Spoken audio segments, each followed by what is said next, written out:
We are creatures of desire. What we most desire is meaning. What makes us suffer most is a lack of meaning. The Meaningful Life with Andrew G. Marshall. Marital therapist, author, and communications trainer Andrew G. Marshall invites guests from all walks of life to discuss what makes life meaningful. Hello, I'm Andrew G. Marshall, and welcome to The Meaningful Life. We're available on Apple, Spotify, Podbean, and wherever you find your podcasts. How do you know that you have been traumatized? There is a lot on social media about trauma, and the word is used in everyday language more and more. My clients often ask me, have I been traumatized? Perhaps in response to discovering their partner's infidelity or after thinking about their childhood. It's always difficult to answer because trauma is a very personal response to an experience which overwhelms your body, emotions, and thoughts. So on the podcast, we're taking a deep dive into trauma. Would it be helpful to have a trauma diagnosis? If it is, what treatment is available? My guest is Jeremy Fox, who's a licensed mental health therapist in Georgia, USA, and he is also an EMDR trauma counselor. EMDR stands for Eye Movement Desensitization and Reprogramming, and has published in the Journal of EMDR Practice and Research.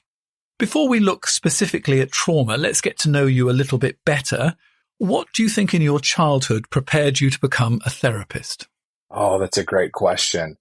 Growing up in the South, here in America and US, you get to watch all kinds of dynamics. And I think it's the same maybe in any culture, but you kind of learn surface level interactions and you learn the deeper things beyond it, right? Like what something can really mean. There's kind of this cultural trope here of like the term bless your heart, meaning basically, oh, how naive, right? And so kind of learning sub-communication might have been a key thing there. I really enjoyed, as wild as this may sound, art and literature in my youth, and also the idea of becoming a doctor. And so in high school, I really discovered this, what I would almost call a middle road of the interpretive and the medical of psychotherapy, and reading about Freud and how he opened people's lives as case studies in medical fashion, but also with an eye for themes and almost literary motifs was deeply appealing to me. And I knew as a teenager that I wanted to go into something of psychology. And what drew you to trauma? Because, I mean, it's a hard boat to row, trauma.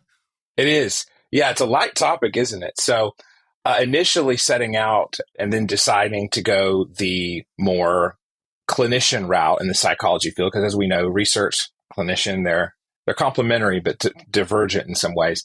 I decided on becoming a clinician, and I was very interested in narrative therapy at the time and still find it great. But when I started my career, I worked at what's called a community mental health center, and in different even states in the US here, in different countries, I'm sure have different terms for it. But basically, it's where people with government issued health insurance can go for treatment. And usually these places have a very large client base, and there's differing diagnoses from schizophrenia to bipolar disorder to PTSD. And I had a mentor who was EMDR trained and was actually a consultant. And we'll talk more about EMDR, but this person taught me to view so many mental health conditions as exacerbated, as influenced, and even set off by trauma. And so we call that a trauma-informed lens. And it's a big wave right now in the psychotherapy world.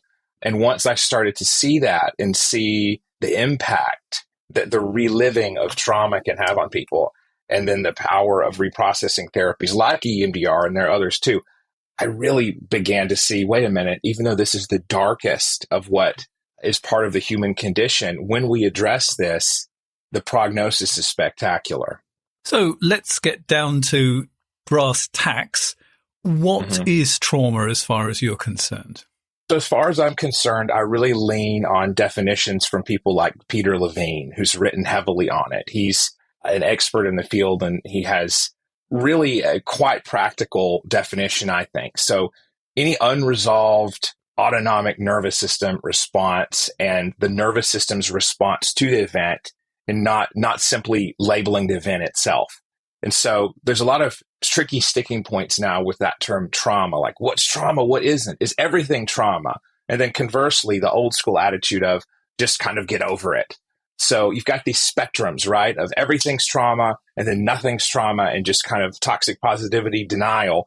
But when we look at trauma, we recognize, okay, it's how it's formed in the brain. So if someone is so shocked or taken aback and in a state of psychological shock, their brain, what we've discovered is the amygdala, that emotion center that's subcortical, so inside the brain, activates, and the quality of the memory stored from that event is different than when you or I are going about our daily lives and we, go through the drive-through, grab a cup of coffee, go drive to work. Those things are very linear in our minds. But when we see something that's so shocking that our sympathetic nervous system response, which is the fight or flight response, activates and a cascade of chemicals are released, that event is often stored in a fragmented way. So later when we smell something that reminds us of maybe the attack we went through, we feel like we're there. So it's the feeling as though you're there. So it's just as important, if not more important, the response than the particular event. Yes, I would exactly put it that way. And people talk about trauma with a capital T and trauma with a small t. Now, what is the difference between the two, and do you find this a helpful idea or not? Yeah, I actually find it a relatively helpful idea. So when we look at uppercase T trauma, we have things like assault, we have things like brushes with death, so traumatic car accidents, anything like that jars the nervous system to that level. That's a great way to think about it, a harrowing experience. And so the lowercase T traumas, things that are more cumulative. So, being frightened when your parents argue, like there's sympathetic jump there in the nervous system, not quite to the level of thinking you're going to die. Maybe that can occur too, but those are usually more developmental in nature. So things that may happen that involve shame, and we can really get to that, but they're not considered that life and death category. But you're more likely to get them repeatedly because your parents could argue every night. I mean, hopefully not. Right. You're hopefully not going to feel that you're going to be in a car accident or you're going to live for all of your life in a war zone, for example. Absolutely. Hopefully you wouldn't feel that way. But then when we see with PTSD, people reminded with sensory elements, things that take them back there, they often can live and feel that way, that they need to be on alert for those type of events, like fireworks with veterans, triggering that fight or flight response. Now, do you think it's actually helpful if you're sort of sitting on the fence? My parents were loving, but, they argued all the time, or I grew up gay and they were not accepting of that. And people are they're on the fence, is this trauma? Isn't this trauma? Do you think it's useful for them to explore this? Or are they sort of sending themselves down a rabbit hole? Great question. So I would say it's helpful to explore it with the lens that trauma is not something wrong with you. It's something that happened to you. Now, it does impact the nervous system. And you can say there are things that happen that change how you relate to that memory and how your body responds to it. But I think we have to be more empowering about how we view it. There is hope. There is a way to get through that. We know prognosis is great when people receive EMDR therapy, or we could say trauma-informed cognitive behavior therapy. So I would liken it to receiving the proper diagnosis, and then rather than identifying solely as that diagnosis and saying, that's my trauma, that's just part of me, that's not going to change, saying, no, wait a minute, what are these symptoms? How can I intervene and purify this as much as possible and put it behind me? Because if you don't have the map and know how to get through that kind of dark forest, then you may keep stumbling through it. And it's not nice to know there's a dark forest in your map, but you can deny it, or you can say, no, I'm stuck in this forest. And so either one of those is not the optimal path. It's that middle way of, I can see this, and this was something that affected me, but I want it behind me. And so you can also just refer to it as developmental challenges. You don't have the T word, like many things, like other terms that become overused, can kind of leave a bad taste in people's mouth and a taste of helplessness. And so just looking at it's a past thing that continues to kind of feel relevant, even though I know I'm whatever age I am. When I think of this from my parents, I might feel like I'm there. It's like, okay, you could even just call it that. You could say the feeling of being there negatively or something like that. And I think I want to say that just because it happened to lots of other people doesn't mean that it wasn't traumatic. So, it's all very well to say, one of my parents died when I was 7 years old. It happens to lots of people, and therefore it can't be traumatic. I would say losing a parent when you're a child is traumatic. Yes, absolutely. Many things can happen to many different people, but it's our unique temperaments, it's our developmental history up to the point of the traumatic event, and then it's the support we have afterward that all sort of conspire together to influence how we respond to traumatic events. I'm sure you know the work of Gabor Mate, and he says a lot of people hide behind, I had a happy childhood defense. So you label your childhood as happy, and then you put that sign on the door, and then you never open the door again.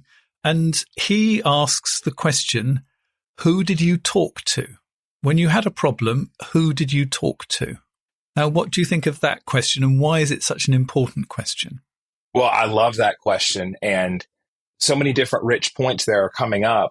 I'll answer your direct question first. I would say what we know about resilience is that when you've experienced a traumatic event and you've had your sense of safety shaken to its core, who you have to debrief with, who you have that you can seek out as a safe base or anchor, to use some attachment type jargon there, can make all the difference in the world. We know that child survivors of sexual abuse often find the other parent's response to the abuse worse than abuse itself if it's denial or saying that didn't happen to you, right? So that's the worst outcome of that, is someone being abused, and then when they try to talk to someone about it, it's completely rebuffed and dismissed, right? And so conversely, when someone has a severely negative experience, maybe they've been bullied or being bullied actively, or something has occurred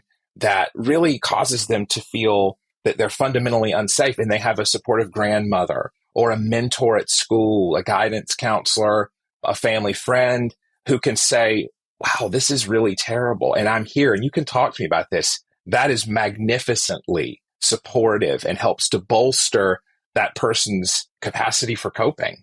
Because I think one of the most not upsetting, saddest, I think, is that nearly always when you ask people that question, who did you have to talk to? The answer is, after a little bit of thought, nobody. Right. Well, when you realize that we ask certain questions in culture like, how are you? And then the answer is supposed to be fine, thanks, right? And you have a superficial level of communication. People just unaware of how to have these conversations. And here's another fun concept to throw in. It's not so fun. Intergenerational trauma. In those gaps in capacity for holding space and emotion, you may have parents who themselves have adopted that my childhood was fine sort of persona, a very thin kind of ego state there. And when their children come to them with a problem, they can't hold the space for that. They can't have a conversation. And then the cycle of emotional denialism perpetuates. And it is amazing because one of the jobs of a couple therapist is to sort of take a bit of a family history and see how things have been coming through the generations. It's amazing how much material that happened in the grandparents' generation that's having a huge impact, not directly, but, when somebody says, oh, yes, my grandfather was an alcoholic or my grandmother killed herself, often this is just a fact. Yes. But actually what the impact might have been and how it's filtered through the generations has been sort of minimized, which is, I have to say, one of the main themes when you're trying to help people decide if, trauma is a useful thing to look at, is you have to try and take away the minimization of some of this material. Yes, you do. You have to go through the generations of filtering, almost as if you're looking at a water filter or an air purifier. They'll have different levels of that, right? And we can look at the ego defenses accumulating through grandparents, parents, us. So it's already been through this denialism and repression process And then we as psychotherapists may be going through and examining this filter and saying, okay, what was our response to this just unbelievably grievous loss or occurrence that happened? And are we reacting to this in some way that ultimately just sweeps enough dust under the rug that it's collecting and the rug is piling up? And it's like, we need to clean under that, and rather than saying, no, that rug looks fine. So if somebody is sitting here thinking, what are the clues that would help them decide whether this is something useful for them to look into further? Whether they've had trauma. I'm thinking in particular of their behavior today that sort of are classic trauma responses to something. Mm-hmm. Brilliant question. So we could look at it in how it manifests in attachment, so that we know that people with anxious attachment will often overreact to some sorts of gaps in communication with a significant other or distance, or will overread into things sometimes. And we can say, well, part of that may be temperament, right? But also, what did a slight pulling away or someone being unavailable slightly mean in the past in your earlier attachments to a parent, and someone with avoidant attachment? And I'm not trying to give one little heuristic here, but it's helpful to look at. With avoidant attachment, you learn essentially early on, attachment is dangerous. So I need my physical needs met, or I need needs met in a way that are clinical. But ultimately, if I'm attached to someone, that's going to hurt me. And so if you look at attachment or human relationships in a very sort of protective or cynical way, that's a great clue that maybe some earlier things happen. People often know that. But if there's gaps in your memory, if the very thought of something in your past triggers you greatly, and what is triggering is another big word now. What does it mean? It means a triggering of the nervous system and a feeling of great tension and hypervigilance, which is a great multi-syllabic word basically for being extremely on edge and vigilant and ready. And so if there are points in your life, if there are particular memories that you really just have put into this box and said, I'm fine, everything's fine, then that might be an indication that you're essentially having to dedicate some psychic energy to not thinking about memories that were pretty significant. So triggering is very much the response is sort of out of, on the surface level, out of response. So for example, say if I'd turned up 10 minutes late for this recording and you were thinking, oh my gosh, he doesn't want me on the program. Right. That would be an example of it, rather than, I was perfectly on time. But let's imagine, I had a technical problem and I was late. Most people would think, oh, he's having a technical problem, or perhaps I've got the date wrong. They wouldn't think that I would have invited you on the program and then not showed up because I didn't really want you. That's a sort of over the top response, isn't it? It is. And so now we get into the different narratives that are created by past experience. And so if someone learned not to trust, and that a parent was maybe chronically late to pick them up at school, or if the parent continued to say, I'm going to go to that sports game, I'm going to go watch your little league or your football, and then the parent had a substance abuse issue and would just not show up and be intoxicated. I mean, and this is stuff that happens to people. And then they still may say, childhood was okay enough. Then what happens? Well, when that person's missing that they were expecting, and that expectant sense is shattered, then that same familiar feeling of dropping in the chest and sinking and, oh, they're not here, kind of sends that person back into that younger ego state, or in other words, mood or a reaction with its own age. It was established, that memory network was established at a much younger age. And so you've got an adult there, 20s, 30s, 40s, inhabiting the thought space of maybe a 5-year-old or a 10-year-old. And if you talk to them, they'd be able to engage you as an adult on logical matters, but their emotional sense at that point and level of rational thought would probably be this, very simplistic of, oh, this means I'm being rejected. And so we have people walking around. We have a lot of interesting emotional responses. I'm sure you see this in couples work of, someone's petulant teenage ego state, or again, just memory network coming up, and someone else being more childlike. And you've got like a 15-year-old and a 10-year-old arguing when it's two 40-year-olds physically in the office. You've been watching my practice, haven't you? You've got a camera in there. So you can have overreactive, and then you can have the opposite end, sort of being immobilized. Yes. So tell me about that. Absolutely. So we talk often about fight or flight. Those have entered the cultural conscious. And even now, the third F of freezing or immobilization, I think more people know about, which all the better. So freezing is a big response that Peter Levine talks about. Bessel van der Kolk talks about. Body Keeps the Score. Great book. Love it. So if we can't fight or flee from a traumatic event, right, then we freeze.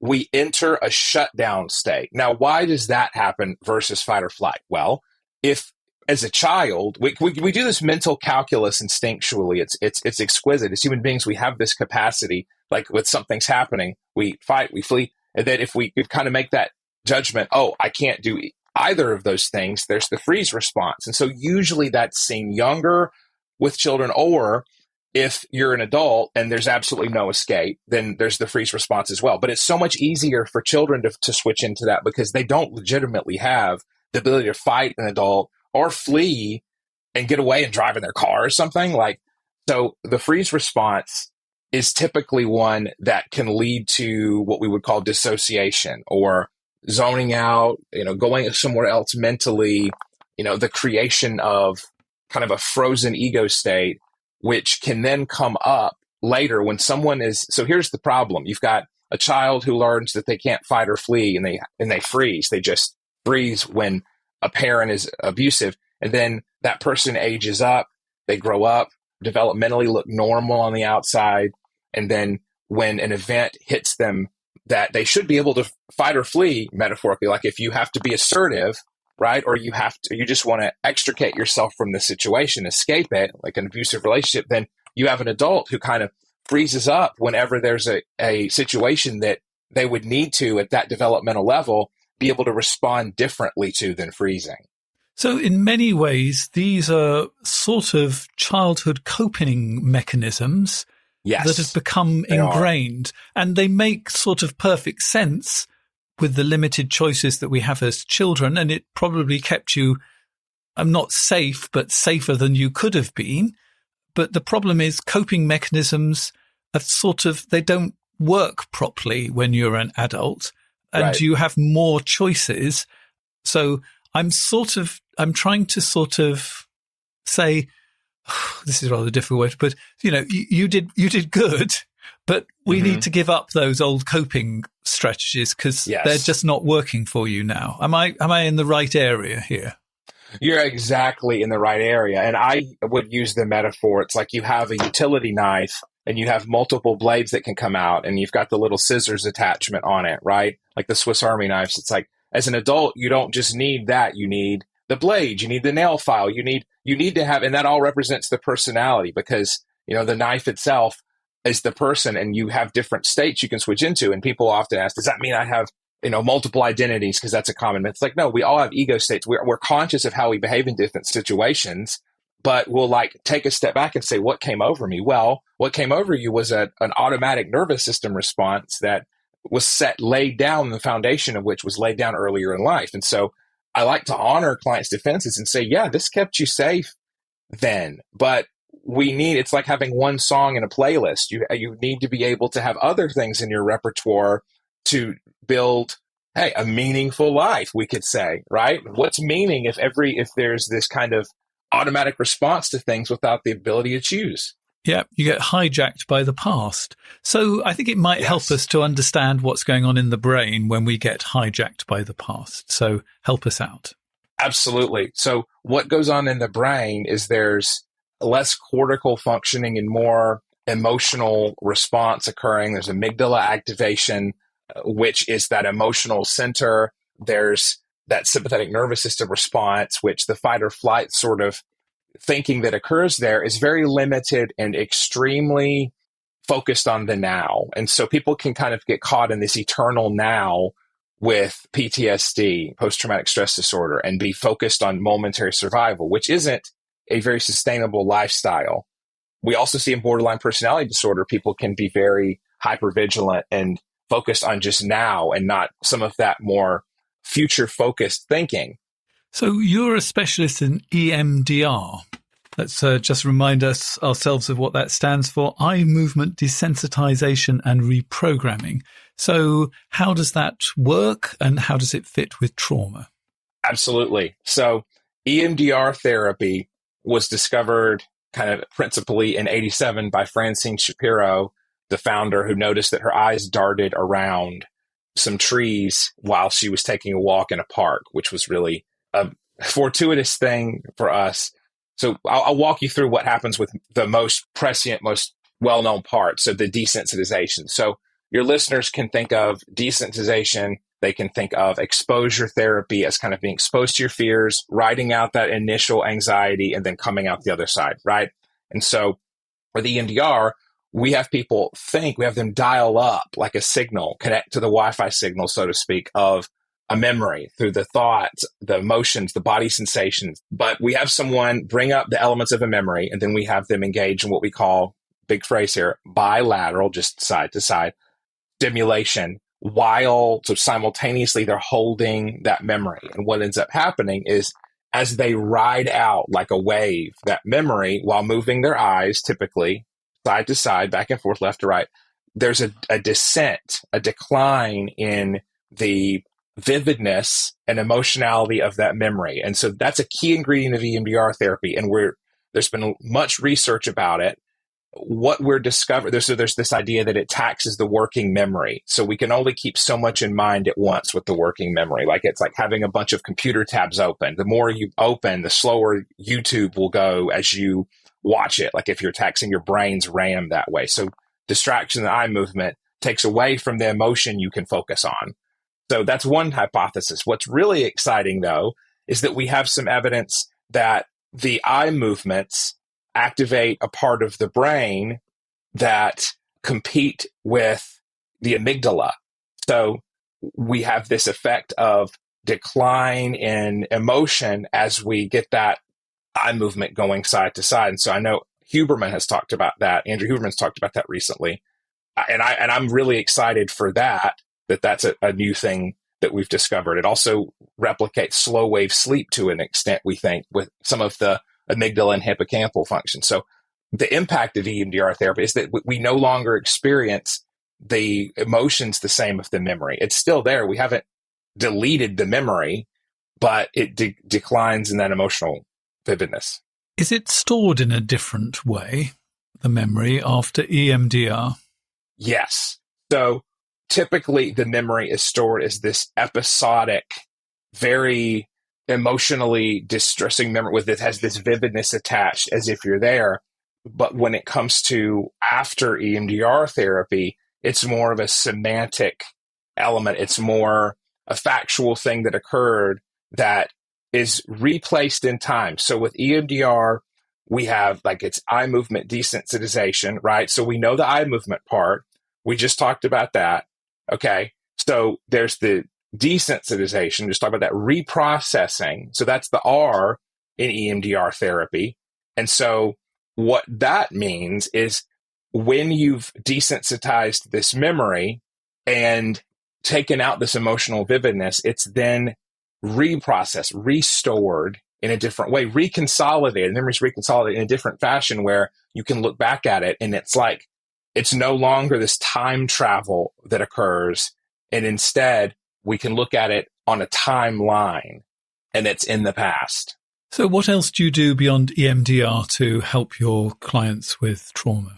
I really enjoy using DBT skills. And so for the listener, dialectical behavior therapy. So I enjoy teaching clients mindfulness exercises. I like to draw from behavioral activation therapy quite a bit. So help clients to chart out and be creative in what they think could be helpful and useful that they might not feel is going to be helpful or useful. Like, well, I think that I would enjoy, writing a song or getting back into music writing. But, I don't think it would feel better. As we know, we're bad at emotional forecasting as human beings. And so we will think, well, I'm always going to feel this negative. And that's not typically accurate. So I love to go through clients and say, well, let's just imagine this would make you feel better because it has before. So can we kind of get back into that again? I'm a big fan of that model. And also, like I said, of DBT, ACT. That's a great, we're looking at people's life values. My gosh, we don't do that nearly enough. Getting a little philosophical there. So do you see a big difference in the way that trauma affects women and the way it affects men, or is there no gender difference? That's a brilliant question. So I would say there is sort of a trope, a cliche, but I've seen this in my own practice to an extent where women are often socialized to be more open and talk about it. And there's a sadness quality there that may be more acknowledged. Whereas with men, there may be more anger that can come out, or there can be a different level of conversation about it. Now, I honor both responses, obviously. I think what we label trauma may differ.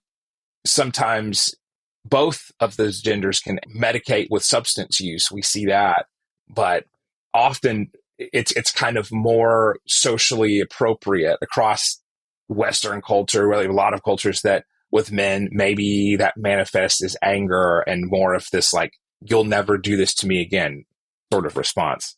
So often a lot of self-medicating going along with trauma. Yes, absolutely. Experiencing any kind of abuse or trauma can really increase substance use risk. I mean, that's a huge thing there that can just essentially cause people to engage in risky behaviors. So when you have constant fight or flight activation and not as much of the foresight of that prefrontal cortex, right, then people can reach for what is going to be the quickest way to settle down that life or death sort of physical experience. And honestly, why not? That's a terrible way to live. Now, I'm sort of sitting thinking of lots of clients that I've had over the years, and I'm trying to decide whether if one partner has trauma, that generally the other partner has trauma as well, because sort of birds of a feather flock together. Or do you tend to get one partner who's had trauma and the other one who hasn't, and it's a sort of a case of opposites attract? What are your thoughts on this?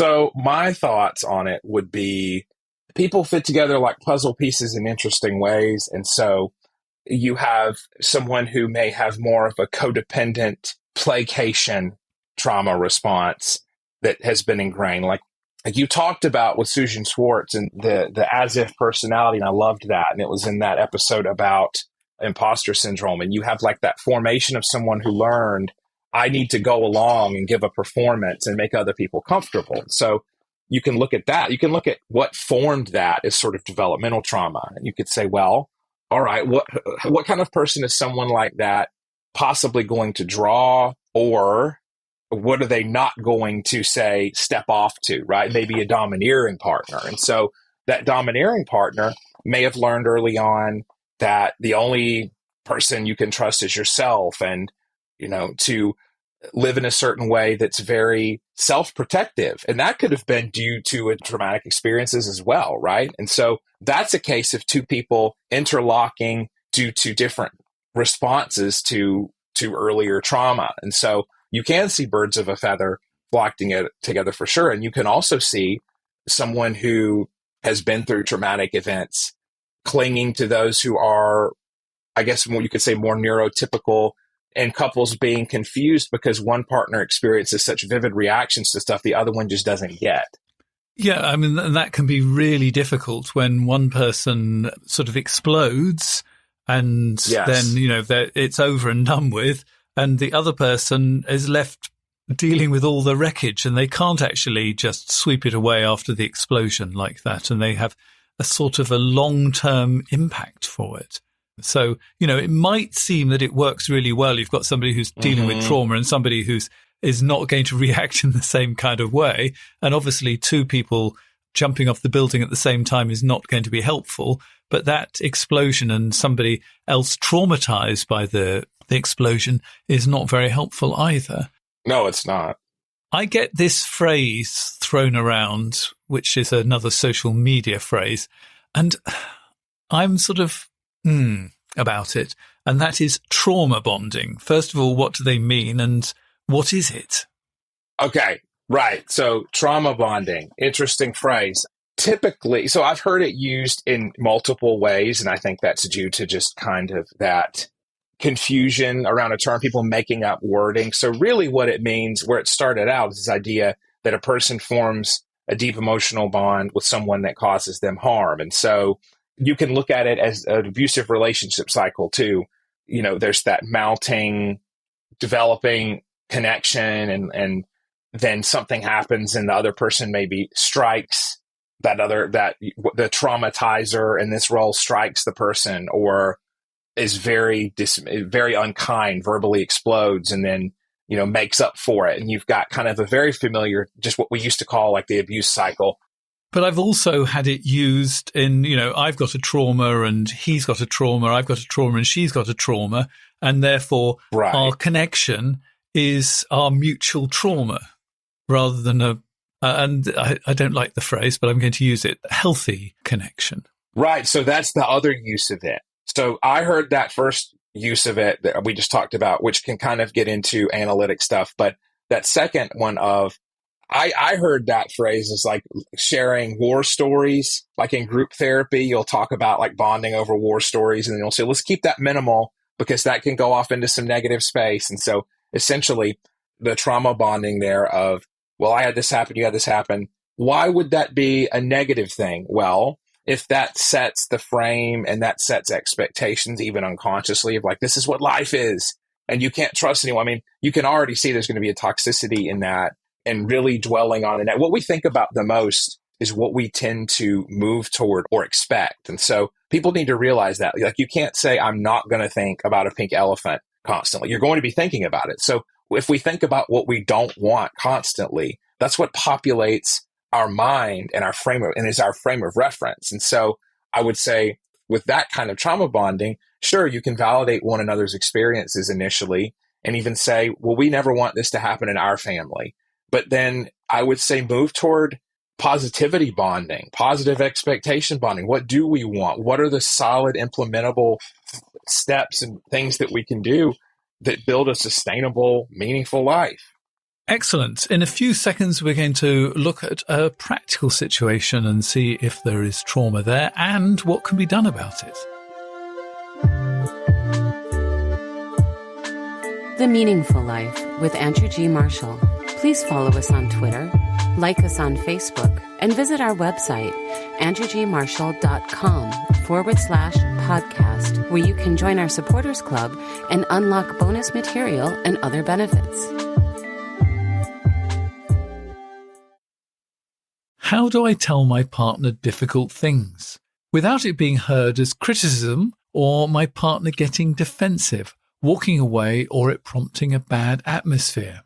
I've had this question so often, I've put together a free download where I explain how to put your complaint in a constructive way rather than just blurting it out in a row. I will also address the underlying issues that's feeding into the conflict. So why not start the new year on the front foot? Get my free download. How do I tell my partner difficult things? It's at my website, www.andrewgmarshall.com/downloads. Chicago. Celebrating 25 years of Broadway razzle-dazzle. The Associated Press calls Chicago the most entertaining musical of the decade.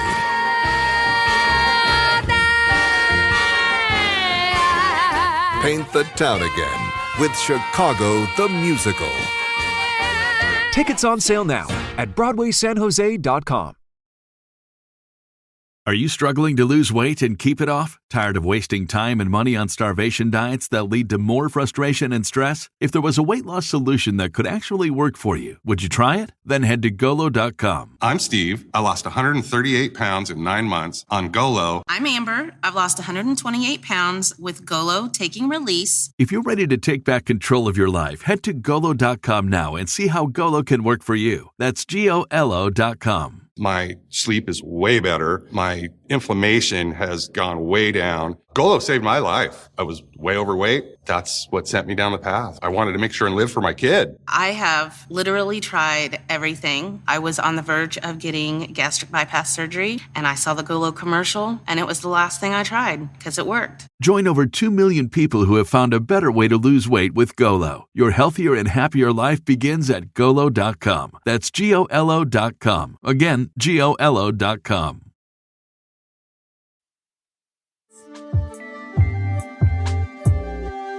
So if you'd like to participate in The Meaningful Life, you can go to my website, andrewgmarshall.com/podcast. You'll find a place to sign up for our newsletter, to find more details about forthcoming programs that way. And you can go to the section that says participate and send a letter in. And this is the one I've got for today. My husband recently passed away. I found evidence of him having cheated on me because I found condoms in his bag. Since he's deceased, I can't ask him. So now I'm left to make up details. I obsess over them. I believe the affair was 2 years ago when we were having a rough time. I know he loved me, but I still can't get the images and thoughts of his betrayal out of my mind. I can't eat or sleep and I cry constantly. How do I stop obsessing and go back to remembering the love we shared and the life we built together of almost 40 years? Yes. Okay. So first of all, just acknowledging the complexity of this situation. I mean, there's, of course, some elements of trauma there. I mean, I would wonder if we have some, I might almost think complicated grief, but it sounds like that might make more of an impact of the trauma. But regardless of the labels, I thought about this vignette, this situation, and I think there's a few things that may be helpful. So, though, seeing that there's a dual grief process there of two losses there. There was the loss of the husband physically and that ability to respond and maybe talk this out, and the loss of that image and of that, there was the infidelity there that can't be worked through at this point. And so this might be a good kind of jump in point for EMDR therapy, which helps to desensitize maybe the moment that she discovered the condoms and any negative thoughts she had that were self-directed, like anything that comes up, like I'm not enough, like the person with EMDR therapy thinks of the memory, the thoughts that are directed toward themselves, like that, like,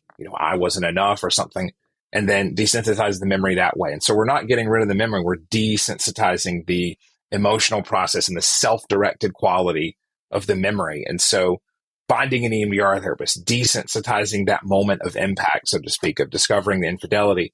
And so reconsolidating that memory is, wait, this was terrible. This occurred. It's part of my late husband's complicated legacy, but I'll be able to eat, right? Be able to sleep. So that acute quality, that intrusive part of that memory, putting that behind and being able to, again, say, this is never okay that this happened, but this visceral response that I'm having can kind of be behind me in some way. And I'm wondering as well if this is triggering earlier losses as well, because bereavement often triggers other bereavements and other losses. And I think it's important to look at it in the bigger picture as well as the individual particular loss and the particular, as we're saying, trauma. Absolutely. So the accumulated elements there of loss coming together in one big snowball that has to kind of be melted. I think that's a great way of looking at it. And just the acknowledgement that the husband, like, we don't know what was going on. We know that he ultimately was with her. And so there was some dalliances occurring, if that, and that's extremely painful. There's a betrayal trauma there, really. But what is his legacy in totality? And just the permission to actually just recognize how terrible it was can be very cathartic. And then moving into, like, what do I want to keep from this? What do I want my memory to be of this? And working through that with a counselor might be very helpful. And it is perfectly okay to say that discovering infidelity is traumatic, because I think some people who've dealing with infidelity find it difficult to say that sentence. Yes. I wonder why that is. Like, they don't want to give themselves the permission to say that it's traumatic or acknowledge it. I would say that, to be blunt with it, I mean, we can look at trauma as something that upends your worldview. So, and that's how we can, again, get away from everything that's negative being trauma. Every negative experience is not trauma. So I think most people know that, but I mean, it's hard. Like trauma, it could be like, I'll know it when I'll see it, is the sort of definition. And that's not it. When something impacts your worldview and the narrative you have fundamentally about your place in the world and your safety, then I would qualify that as a traumatic event. So what more than infidelity and questioning everything? Trauma is almost like this malware virus that impacts your operating system and has you wondering, what is going on? How do I survive in this world? And with infidelity, there's lots of triggers where things that are relatively harmless on the surface, like, your husband's 5 minutes late from getting home, can actually trigger huge emotional responses, because it's actually bringing back that sense of, can I trust what's happening? Is the world as I see it? Which is what comes a lot from infidelity trauma. Yes. And I've noticed this. I work with individuals, so I get part of the story, right? I'll work with people who survived that betrayal, and or someone who was unfaithful. And so I hear about the cycle of, well, there was an unfaithful partner, so then they try to be on their best behavior, right, as a way to make restitution and to just really be the partner that they're meant to be, and, go overboard with saying where they are. And there's almost the anxious attachment of the person who was cheated on, and then a cycle of fighting over, I can't trust you. You were home 5 minutes late, and then that person who cheated being like, oh my gosh, what can I do to ever make this right? It's hopeless. And then the person who was cheating, I'm like, yeah, it's hopeless. And so there's a really negative feedback loop. It's actually technically a positive feedback loop because it's additive, like it's adding on and accelerating that vicious cycle. And I don't think our society is very good at actually honoring bereavement, that we are expected to get over it in a very short space of time. I lost my partner almost 30 years ago, and it still has an impact today. My father died 2.5 years ago now. And, I'm still working through that, despite the fact he was 91 and sort of, lived a very full life. Yet there is still a lot of pain to work through on that, because your world has been upended. And to have the two at the same time, I think is really tough. And I'm concerned about the amount of support you're getting, because this idea that you can't do anything about it because he's not here to ask him, that would help, but that would just be the first step in the journey. So he can't be there to provide the information, and you're making the journey on your own. But that doesn't mean that you can't make it with somebody. I think it's really difficult to do it on your own, but to work with a therapist who's used to dealing with infidelity and sort of honoring your losses. And I think with the whole of this trauma business, in whatever form it takes, we do have to honor the pain. And it's a really difficult boundary between honoring the pain and not re-traumatizing yourself with it. And I've suddenly thought of a very good question for you, Jeremy. How do we honor the pain without actually taking people back and re-traumatizing them with it? Great question. So I look at re-traumatization as continually going into the past with no tether to the present. Okay. So with EMDR therapy, we go back into the past and descend into that well, but we're tethered. It's like belaying. It's like rappelling, going down the cliff with that tether. And so we can tug and we can go up, right? And that can be a therapist helping us to go up out of it. It can be ourselves. It can be, it's kind of rough. It's like you said, it's very difficult to go through that stuff alone.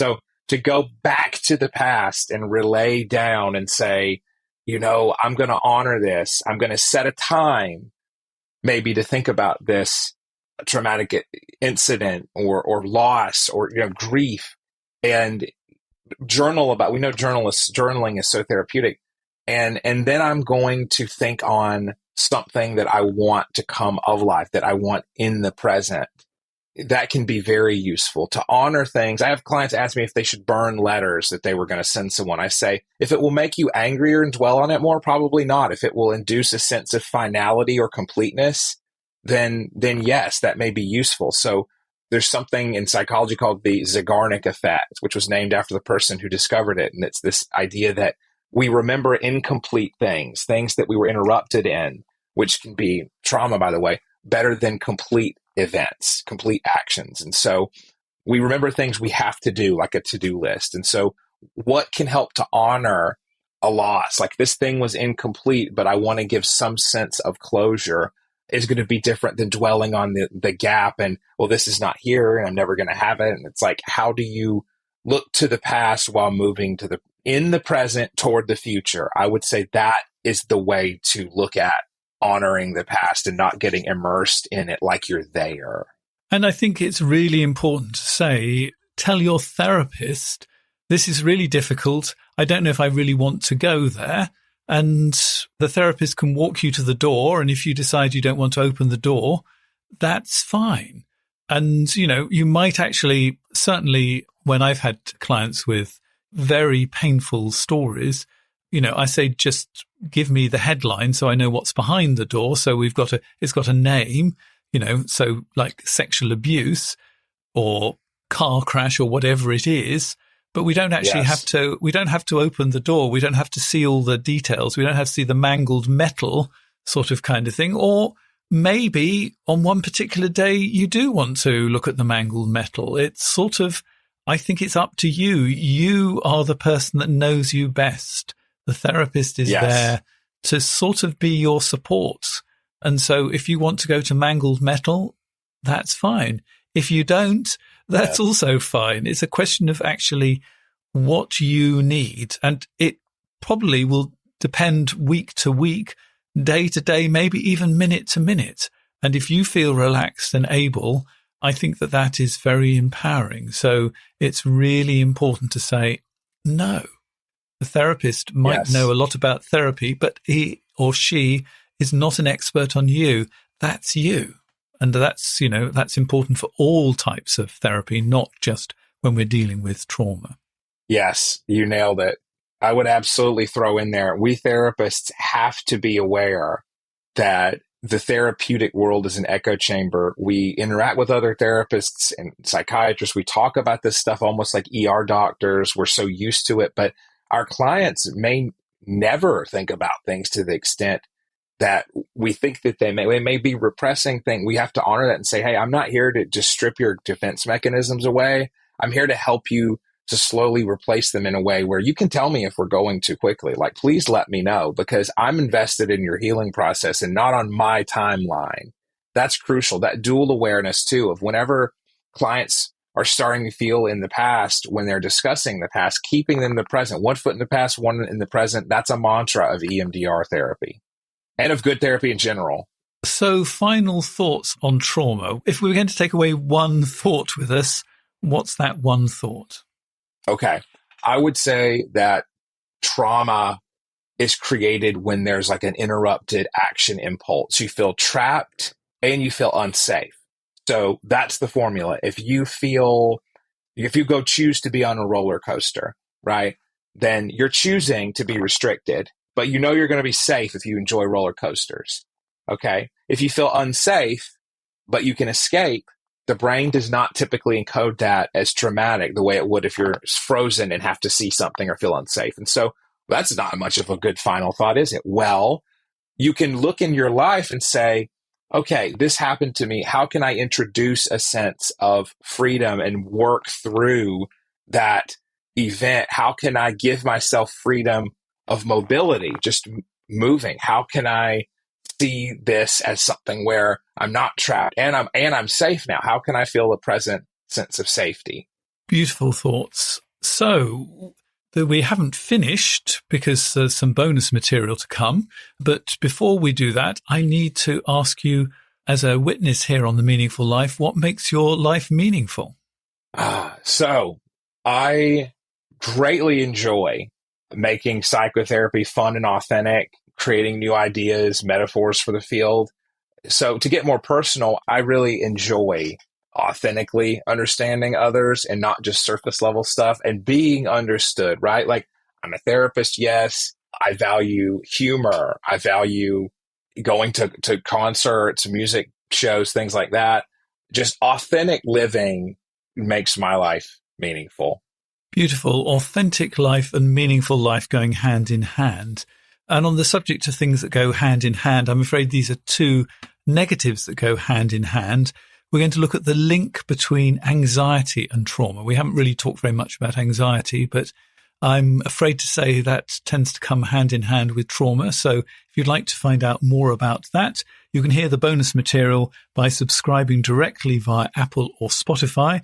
And also you can become a supporter of The Meaningful Life and you can unlock the bonus material that way. So here are the details.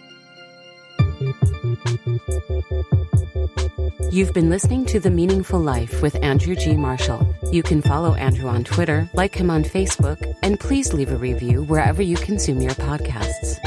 Making, editing, and distributing The Meaningful Life comes with substantial costs, and we'd like to ask for your help.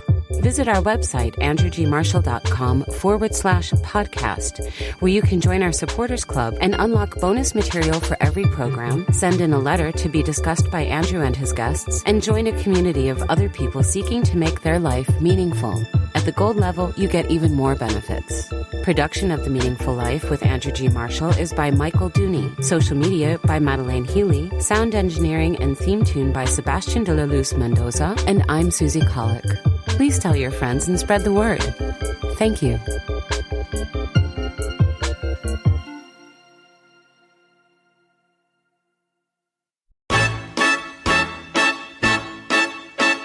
Chicago.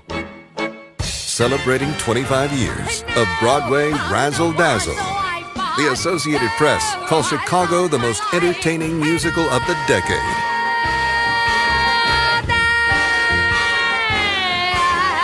Paint the town again with Chicago the Musical. Tickets on sale now at BroadwaySanJose.com.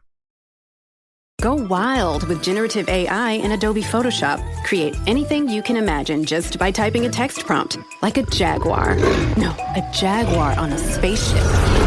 Yes, this changes everything. Try it now at Photoshop.com.